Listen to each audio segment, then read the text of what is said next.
As cities around the world continue to grow and become even more densely populated, hotlines for residents to contact authorities about public concerns and complaints have become ever more important to achieve effective governance. In 2019, Beijing implemented the 12345 hotline, merging 64 previous hotlines into a single channel, and so far people are giving it a thumbs up with a 97% satisfaction rate. So how does the service work? How does it compare with other similar hotlines in mega cities around the world? And how do hotlines like this help make cities more enjoyable to live in here in China? Welcome to this special edition of The Point with me, Li Xin, coming to you from Beijing. I'm pleased to be joined today by Xia Lu, Research Fellow at the National Academy of Development and Strategies at Renmin University of China, Zoon Ahmed, Senior Fellow at the Center for China and Globalization. She's from Pakistan. Rafael Henrique Zerbetto, a Brazilian foreign expert at China International Communications Group, and Wang Xiaohan, a student at the University of Northern Ningbo, China, who has first-hand experience using such a hotline. The warmest welcome to all of you. Now, a bit of a background to this hotline. It actually originated from the Beijing's Mayor's hotline service dating back to 1987 for the purpose, of course, of calling in public concerns. Back then, it only had 3 operators with one phone number, and the number 12345 was first launched in Hangzhou in southern China in 1999, and then the following year in Beijing, and in 2019 it was upgraded as part of the reform called Swift Response to Public Complaints. Now that number now incorporates 64 different hotlines which were running previously in the city. Now, this 12345 has 750 channels, 1,700 operators, and offers services to both phone, website, and social media platforms such as Weibo and WeChat. Other cities in China have also adopted the 12345 hotline over the years for general complaints on top of other hotlines for specific topics.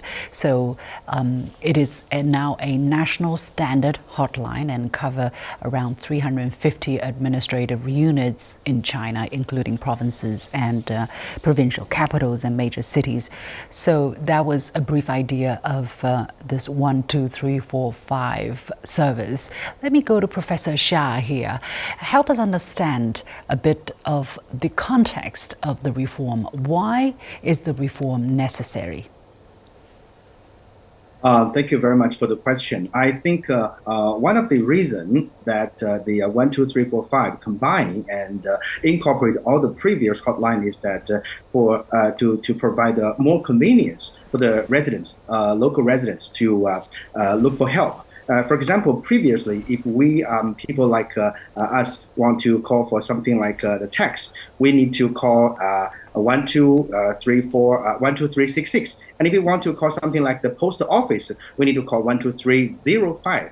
And if we want to call something like the market supervision, and if we want to protect our consumer rights, we need to call 12315. So and so on and so forth. There are too many, let's say, different hotlines, and even not just limited to 5 digits, and even 6 or 7 digits. So for those elder people, for those kind of people who do not have ability to memorize all this kind of memory, it is inconvenient for them to look for help. And also for those kind of previous kind of practice, it is difficult for them to connect with the people who could provide the real help. So the 12345 or the swift response to the public complaint help people to quickly get the answer, not real answer to the real question, but the real response. Okay, so for this kind of thing, I think it is a more emotional kind of a touch for the people to get the government kind of response. So I think that is a necessary point.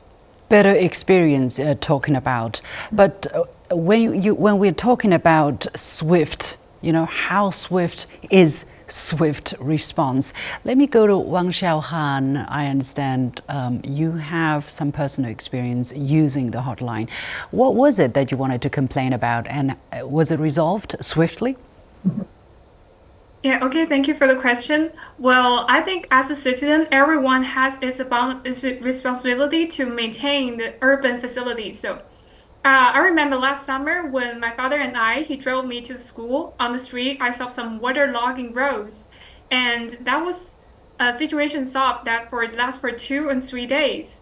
Well, for me, it's not only like uh, defends the way I went to school, but also I think it's a major hidden dangers for people's transportation. So I call 1, 2, 3, 4, 5. Ask them maybe they can help change this situation. And I called them at noon, and then I got a response later. They called me that they will come and fix this problem. Like the day after that day, I went here and I saw some people they're cleaning up the water here, and this problem was suddenly get solved. That's very efficient. Zoon, let me go to you. You have lived in China for many years, I understand. Have you used this hotline to complain about something? Or if not, have you had friends who were using it? What is your understanding of the service and the meaning of it? Thank you, firstly, Lucian, for having me here. Yes, it's been about 9 years that I've lived in Beijing. You know, being in a city like Beijing, let me first of all Just a say moment, that just a one of moment. the first, There, yes, there's drilling sound coming in. yes, I said that there is. Yeah, yeah. Let me go to Rafael, and maybe when it's not running, when it's not drilling, you let me know. Zoom. Rafael, let me ask you about it. You have also lived in China. Have you used the 12345 hotline? What has been your experience? Not yet. Since I came to China, I heard about the 12345, but I feel that we don't have much understanding of in which situations this hotline may help us. You know, in my mind, I always felt like if something important happens or if I need to report something important, I could call it. You know, always had that feeling that in situations of emergency, I could call 12345 for information or to report something. But I never felt like my problem is so big that I should call. I think this is one common feeling of many foreigners in China. Maybe the local government should do a better work in explaining how the 12345 can be used by foreigners in everyday life. Well, what is your understanding of hotlines such as this one, according to your Brazilian background? And have you noticed something different? I mean, for me, this is rather, even for me as a Chinese, this is a rather amazing project for a city of 21 million. How many calls they might be receiving on a daily basis, and they all have to be accounted for. You cannot just say, okay, I heard you, and then that's it. You have to follow up. People have to, your job is not done until you're rated by the one who calls. Until the one who calls says, okay, I'm satisfied. That is, for me, that is, I don't know anywhere else this is happening, Rafael. Yeah, this is really great. You know, yeah, in Brazil, many hotlines have this problem that people complain that they call, they report the problem and don't receive a feedback, or the problem is not solved, or they solve it after a very long time. So basically, in Brazil, I think one issue is that we have many different hotlines, you know, because in China, the government always have a comprehensive approach to policies. So you can have different organizations, different institutions doing different work, but the planning is all interconnected and they often cooperate. So usually in China, you find this kind of situation that you contact one institution and they will direct your issues, your questions to the relevant department. While in Brazil, you need to guess who you should contact to have your problem solved. And sometimes it's the complications start at this moment. So in this sense, I think in China it's much easier. Even because when you need to call, like which hotline should I call? If you have many different hotlines, it can be complicated. But in China, you have only one hotline, and the number is very easy to memorize. So this is a good advantage. I can tell a story from when I was in university.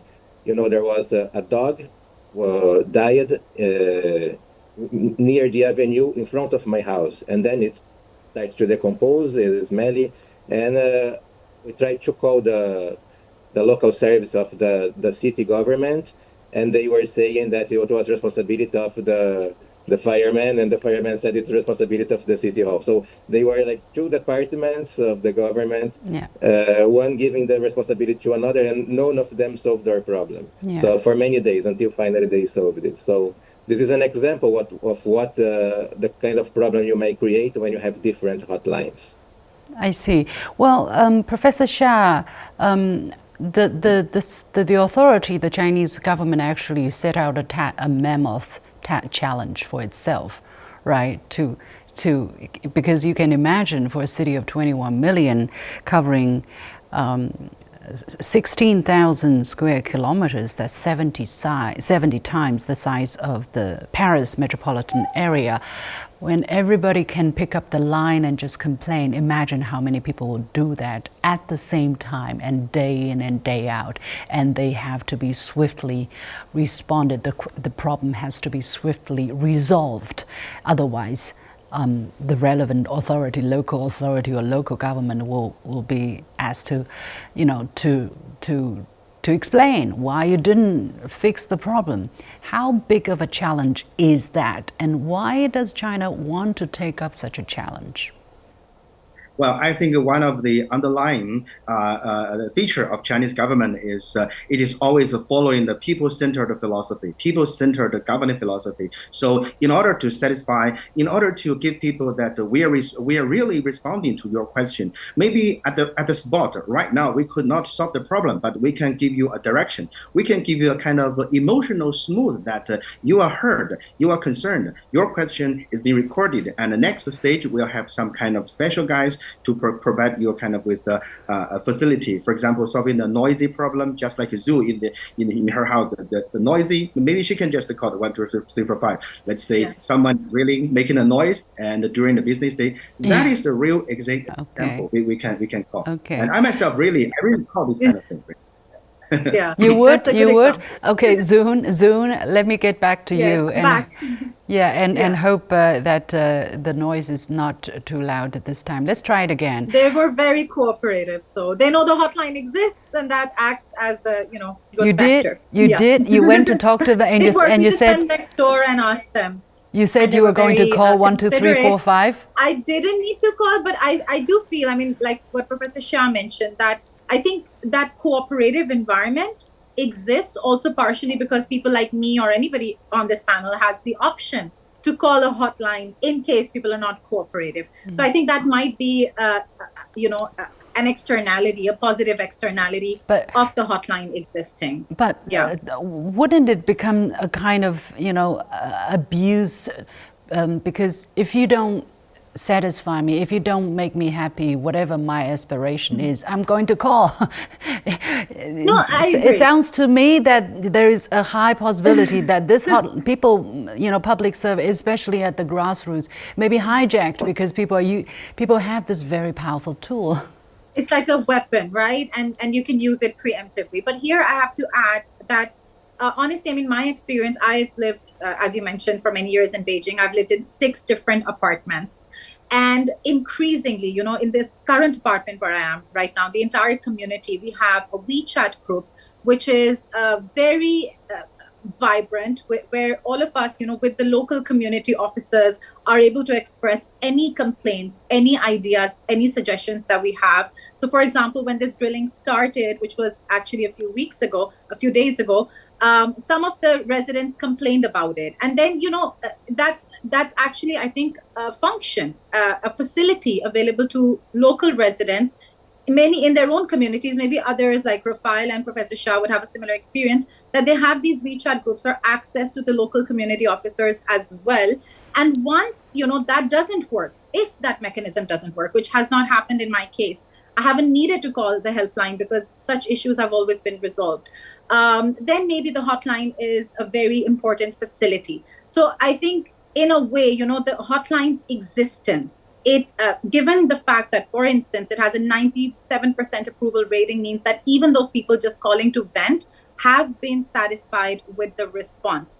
And I do believe that with the 22 million resident city like Beijing, it is also the proactive, response of the local community officers, which is encouraged by the existence of a helpline. Because in the end, no community officer wants the residents within their jurisdiction to need to constantly call the helpline.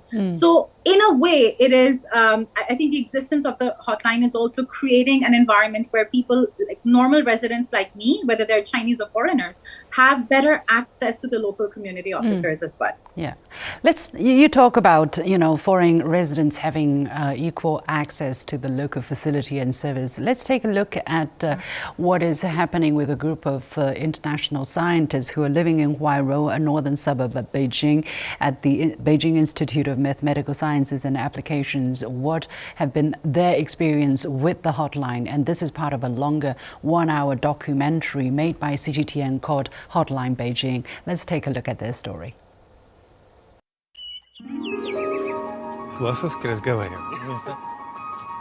More than 100 experts from 16 countries and regions are currently working here.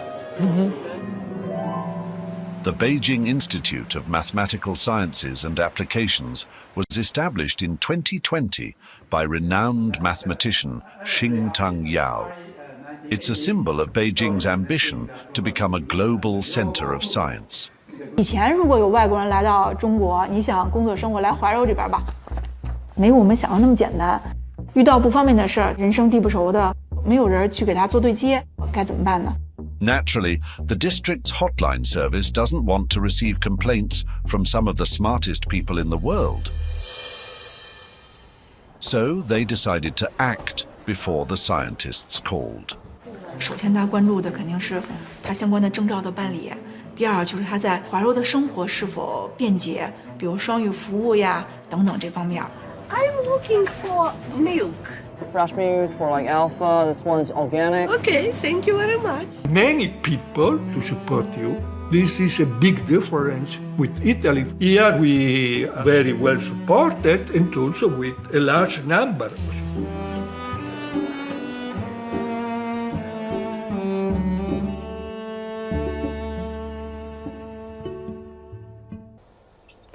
Okay, indeed, I think they were feeling rather spoiled, I would say, even with this kind of speed and the feedback as a result of such a hotline. Let me go back to Wang Xiaohan again. What is the young people's attitude towards city governance, towards this kind of hotline? Do they tend to use it very often? How much connected are you feeling with the government or the authorities of a city when it comes to governance, when it comes to resolving issues in your daily life or school life? Well, thank you for the question. Well, for me personally, I think there may be some distance between me and the government departments, because usually, like, when I try to work on some related things, I need to enter here, and usually it takes me several steps to finish such a thing. But for me, I think 1, 2, 3, 4, 5 is a really good channel to help me to connect it with the department. Like, you have a direct channel or direct way that explain your needs, and usually you can have very efficient response from the government. So I think that lower the distance between me and the government, and let me know that government is already here, that if I have a need, they're already here to solve my problems. So that's really leave me a very good impressions on the government. I know that even for young people, like, we usually use some internet things, and I also found that 1, 2, 3, 4, 5 they have a WeChat official account, And in here, you can also enter your requirements and your needs. And I think that's what also fits for like young people's using style. Rather than directly call on the phone, we can use the WeChat, which is more popular on our daily use. I think they are also doing some changes to fit young people's needs. Rafael, how much do you think of the kind of efforts that are faced by mega cities around the world? Do you think China's experience is an interesting experiment, at least, that they're trying to satisfy the needs of everybody very fast, make big cities more livable, and also through the use of social media, through the use of big data, AI, and so on and so forth? Yes, of course. I feel that China is doing like a very important work in this area. I feel that every new technology, including AI and big data, the Chinese government tries to find applications in an innovative way to benefit the people, and also the government is always very concerned about what are the concerns of the local people, what are the problems people facing everyday life, and how to address them efficiently. And the Chinese government itself, it's very effective. So I think in this sense, we can say that China is doing many experiences in this aspect that can be used as a model or inspiration by governments of other cities and countries around the world to address similar issues. Because really, as you pointed out, when you have a very big city, it's really hard to make people satisfied. There are lots of problems and lots of different interests. Yeah. But China is showing that it's possible. The use of big data, for example, to create statistics that can contribute for better policy planning. It's very positive. Let's not forget there are, if not hundreds of thousands, there are millions of grassroots cadres, grassroots workers, community service people who are working to get, for the last mile, because you have the complaint, who are working them out? It's these grassroots people. I think something has to be said about that. Rafael, what is your understanding? Well, about that, I can say that I think the local committees and even the organization of the Chinese governance structure. So you have not only the government but also the party. This makes a very big difference. I've been to many places in China. I visited even villages, rural areas, grasslands, desert, and so on. And everywhere I go, even in very small villages, you see there is a local committee, and the local committee, they know everybody there. They know the everyday life of local people. Right. What are their hardships? What are their dreams? What are the problems in the place, and what are also the potential for development of the local area? So only China has this. So this creates a very interesting situation. It gives China like much better conditions to address the problems of local people. In this sense, I remember during the pandemic, the local community here, they arranged for us the COVID tests, all those things, and everything was very well organized. And I was touched by the hard work of the volunteers. This must be said. Yeah. Zoon, chip in a little bit on the part that it's not just the government system, but really the party with, from the top central committees to the very, very local communities. In a hutong, in the smallest alleyways, there will be someone who is responsible, whose KPI is tightly related to how satisfied the residents are, because they are actually part of the hotline. It's not the hotline solving, it's not the operator solving the problem, it's these people who are solving the problem. The frontliners, basically, right? I mean, that's, I completely resonate with what Rafael just said. One of the things I noticed, and I'll go back to 2021, which was the year of the centenary of the party. And the government, the party gave out these July 1st medals, which were for frontliners in general. And that was it was a very eye-opening moment for me as someone who had also, I was lucky to interview some of those recipients of the July 1st medal. And the point was this important message to the people at large that it's really, service, for a selfless service for the country, for people, for betterment. That is the highest reward. That is what makes a true hero in a society. Yeah. I think the kind of dedication and the kind of, ownership and commitment we see when I walk into this community, even like you said, the police officers, they go out of their way to make residents feel better, safer, take their feedback. We've had many situations, even in this apartment where I'm living, if we say it's an emergency, we're in another city, I need even someone, can you please go feed my cat? I think she doesn't have enough food.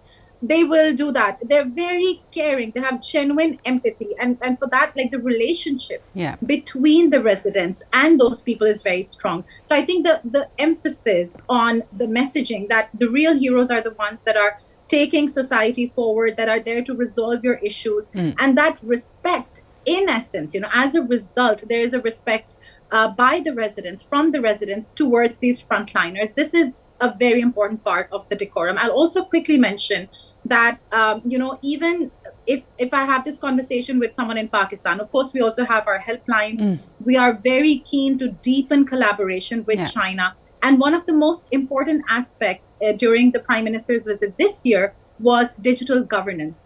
Because just as Rafael was also again mentioning that the way China has created this ecosystem where the government officials are not only just resolving issues, but doing capacity building. And good governance is the priority. This is something where China has a large potential to enable countries like my own, like Rafael's, like so many others to really step up on.